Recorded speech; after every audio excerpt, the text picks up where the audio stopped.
جی سر، سوال یہ ہے کہ مذہبی طبقے کے ہاں کچھ عرصہ سے ایک شخصیت جو صحابی رسول ہیں ان کا جو ذکر ہے وہ بڑے شد و مت سے ہوتا ہے، جبکہ کہ ان کا نام بھی لیں نا، کن کی بات کر رہے ہیں؟ حضرت امیر معاویہ رضی اللہ تعالیٰ عنہ کی بات کی جا رہی ہے، تو وہ جبکہ ہم گزشتہ ادوار میں دیکھتے ہیں کہ ایسے ہی کوئی ذکر جو ہے وہ جگہ علماء بھی نہیں کرتے تھے، تو یہ جو ذکر ہے بلکہ اب اس میں شدت آتی جا رہی ہے، تو اس کی کیا وجہ ہے؟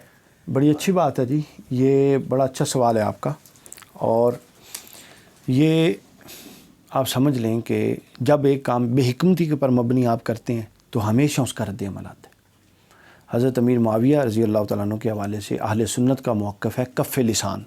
کف لسان کا مطلب کیا ہے؟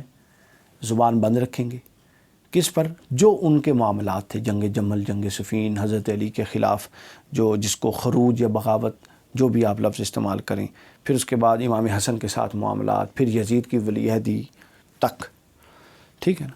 تو ان تمام معاملات پر بطور صحابی ان پر کف لسان ہے، یعنی ان پر کوئی تان تشنیع حرام ہے، یہ نہیں کر سکتے، ٹھیک ہے۔ اچھا، دوسرا پہلو ہے تعریف و توصیف کا، وہ ہم نے پہلے بھی بیان کر دیا، میرا ایک کلپ ہو چکا ہے اس پر بیان، اور اس میں یہ امام اسحاق بن راہویہ بہت بڑے محدث ہیں، ان کا قول ہے کہ حضرت امیر معاویہ کی شان میں ایک حدیث بھی ثابت نہیں ہے، صحیح حدیث نہیں ہے، جتنی حدیثیں ان کی شان میں ہیں وہ سب گھڑی ہوئی حدیثیں، جھوٹی روایتیں ہیں۔ اب کیا ہوا، یہ واقعی پہلے جو کف لسان اصل موقف تھا، تو پہلے سادہ لوگ تھے، حسن ظن، اچھی نیت والے لوگ تھے، عالم لوگ تھے، فتنے کو پسند نہ کرنے والے لوگ تھے، تو ہمیشہ سے کف لسان چلتا آ رہا تھا۔ ہم سب کو بچپن میں یہی پتہ تھا صحابی ہیں، آگے کچھ نہیں پتہ تھا۔ اب کیا ہوا، ہمارے ہاں بعض دینی طبقات کی طرف سے ان کی غیر ضروری شانیں بیان ہونا شروع ہو گئیں، ان کا عرس، لنگر اور سارے معاملات۔ پھر کیا ہوا، دوسری طرف سے رد عمل آیا۔ اچھا، اب رد عمل دو طرح کا تھا، یہ بڑی درد دل والی اور بڑی فہم و دانش والی بات ہے۔ ایک رد عمل تو وہ تھا کہ جو بالکل بعض ایسے طبقوں فرقوں کی طرف سے آیا جنہوں نے لعن طعن شروع کر دیا، اور وہ پہلے بھی کرتے تھے۔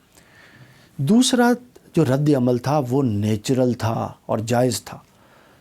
وہ رد عمل یہ تھا، حسن صاحب اور فیضان صاحب اور وحید صاحب، وہ رد عمل یہ تھا کہ وہ بندے جو بالکل خاموش تھے ان کو اپنی پوزیشن واضح کرنی پڑی۔ بھائی وہ کیا کہتے ہیں، جب ہر جگہ ہوا چل گئی، میں خاموش، ہزاروں لوگ، کروڑوں لوگ خاموش، ان کو پوزیشن واضح کرنی پڑی۔ بھائی ہم آپ کہاں کھڑے ہیں، ایک طبقہ تو کہتا ہے فلاں فلاں فلاں، اور ایک طبقہ کہتا ہے جی ان کے تو عرس ہیں اور مسجدیں بنیں گی اور لنگر چلیں گی اور سارا کچھ ہوگا۔ تو کیا ہوا، ہر بندے کو اپنی پوزیشن واضح کرنی پڑی۔ جب پوزیشن واضح کرنی پڑی تو پوزیشن واضح کرنے میں ان کا ذکر زیادہ ہونا شروع ہو گیا، اور وہ ذکر جو تھا وہ مشاجرات اور معاملات متنازع ترین موضوع تھا، تاریخ کا بھی اور اسلامی ہسٹری کا بھی، لہٰذا اس کو بیان کرنے کی ضرورت نہیں تھی۔ لیکن مجبوراً جب ہر بندے نے اپنا سٹینڈ لیا تو پھر انہوں نے بتایا کہ ہر معاملے میں اہل بیت حق پر تھے، حق ہمیشہ حضرت مولا علی کی طرف تھا، اور حضرت امیر معاویہ ہر معاملے میں خطا پر تھے، غلطی پر تھے۔ تو پھر جب ہر بندے نے اپنا سٹینڈ واضح، حضرت شیخ الاسلام کو دیکھ لیں، ہم عمر گزر گئی، ہر موضوع پر ان کا خطاب سنا، کبھی اس موضوع پر نہیں سنا تھا۔ ان جیسے معتدل مطلب ہستی کو بھی اس بات پر مجبور کر دیا گیا کہ وہ بھی سٹینڈ لیں، چونکہ ہزاروں لاکھوں لوگوں کے ایمان کا معاملہ تھا۔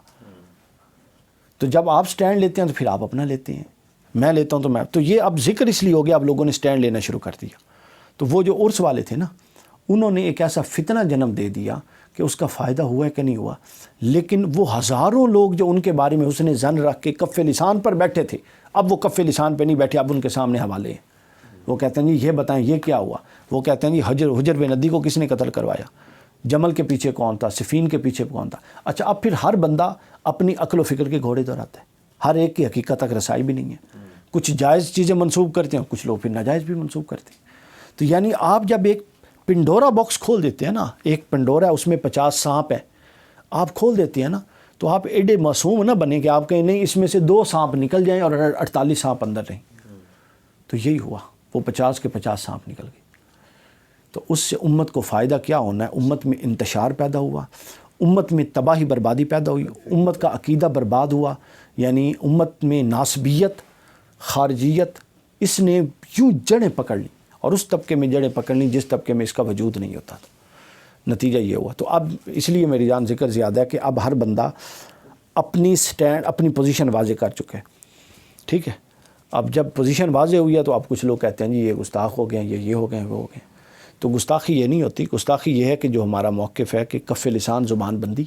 لیکن اب یہ ہے کہ جب موضوع چھیڑا گیا تو یہ تو بتانا ہے نا سب نے کہ حق پر کون تھا اور غلطی پر کون تھا, تو بس وہ بتا دیا گیا.